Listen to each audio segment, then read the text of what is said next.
qalu law lam yakun mashu jami'ir ra'si wajiban. Nah ini tidak, yaitu mereka itu mengatakan bahwa mengusap kepala itu adalah, semua kepala itu adalah tidak wajib, sebagaimana apa di sini kata Imam Syafi'i, lamma masahan nabiyyu imamatahu. Nah ini kemudian setelah dia usap, nah ini ya, sebagian itu daripada kepalanya, kemudian Rasulullah SAW mengusap imamah. Berarti apa? Kalau kayak kita ini kayak songkoknya, sorbannya. Nah ini ya. Ya sebagaimana dia mengusap pamasaha binasiyatihi wa 'alal imamati wal khuffain. Nah ini. Nah maka fayuntaju anna masha jami'ir rasi wajibun. Maka Imam Malik berkewajiban membuat keputusan. Karena apa? Karena sesungguhnya menyapu sebagian seluruh kepala itu adalah hukumnya wajib. Sebagaimana di sini apa? Ya di dalam Al-Qur'an dikatakan wamsahu biru'usikum. Mbaknya di sini artinya bijami'i ru'usikum. Artinya dengan seluruh kepala kalian. Nah di sini terjadilah imam perbedaan pendapat.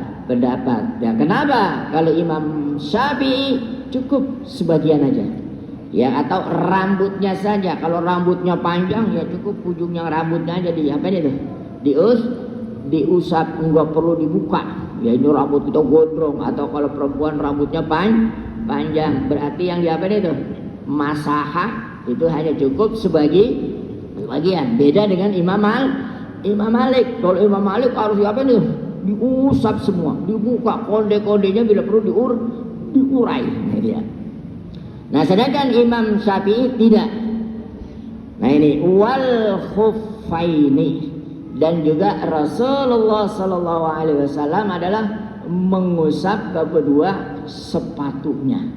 Nah ini ya berarti sepatunya enggak perlu dicopot. Yang dikatakan khuf ini adalah kalau kayak kita sekarang adalah kayak sarung kaki tapi terbuat dari kulit. Nah itu berarti kalau dia awalnya udah berwudu dan kemudian dia mau wudu lagi, nah ini cukup khuffain, ya dia cukup diusap sepatunya, enggak perlu dibuka.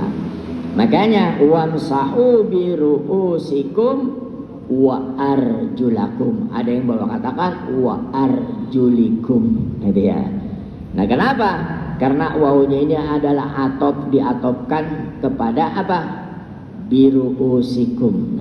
Maka di situ makalah terjadilah perbedaan pendapat para ulama. Wa an Jabir bin Abdullah radhiyallahu anhu fi sifatin hijjatin Nabi. Diriwayatkan dari Jabir bin Abdullah pada tentang tata cara Nabi kita ini melaksanakan ibadah haji, itu sifat hajjin Nabi. Nah al-hadal hadis bitulihi kama akhrajaul a'imma as-siqah. Nah di sini hadis ini sebetulnya cukup panjang, sebagaimana yang dikeluarkan para ummah ya, dan para sahabat di dalam masalah ibtida'i sa'i abis sofa abil marwah. Bahwa hadis ini adalah hadis yang diriwayatkan oleh Jabir bin Abdullah, semoga Allah ridha, di dalam tata laksanaan yang dilakukan oleh Rasulullah pada waktu melaksanakan ibadah haji. Mereka ini amsyakku.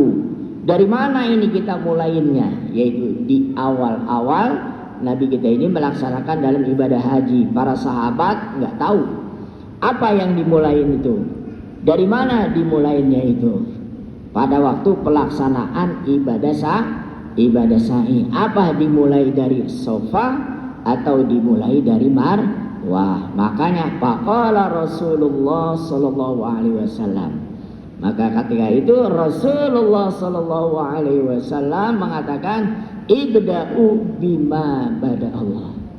Awalilah kalian dengan apa-apa yang telah diawali oleh Allah. Nah, kemarin setelah dia tahu itu tentang turun itu ayat di dalam surah Al-Baqarah surah kedua ayat 158 dikatakan inna sofa wal marwata min sya'airillah faman hajjal baita aw i'tamara fala junaha alaih. Jadi sini, nah setelah turun ini ayat, Rasulullah sallallahu alaihi wasallam mengatakan ibda'u bima bada Allah. Mulailah kalian dengan apa-apa yang telah dimulai oleh Allah. Maka dimulailah sa'i itu dari mana itu? Dari Sofah dan Marwah. Nah, Sofah Marwah adalah satu jalan. Nah ini ya. Kemudian dari Marwah ke Sofah adalah yang kedua. Makanya nanti berakhirnya di mana tuh? Di Marwah. Nah dia diawali dari Sofah dan nanti diakhiri dari Marwah. Bukan dari Sofah Marwah. Ya, Sofah Marwah. Nah ya. Dari Marwah ke Sofah hitungannya satu, bukan, tapi dari Sofah ke Marwah satu, dari Marwah balik lagi ke Sofah kedua. Makanya di situ adalah 7 kali kalau kita mau sa'i. Nah di sini wa innama istadallal musannif ala tartibil wudu bitartibis sa'i i'timadan ala annal ibrata bi umumil lafzi la bi khususis sabab kama bi tartibil wudu. Nah sebagaimana juga Allah mewajibkan, nah dia bagaimana hitungannya, memulainya.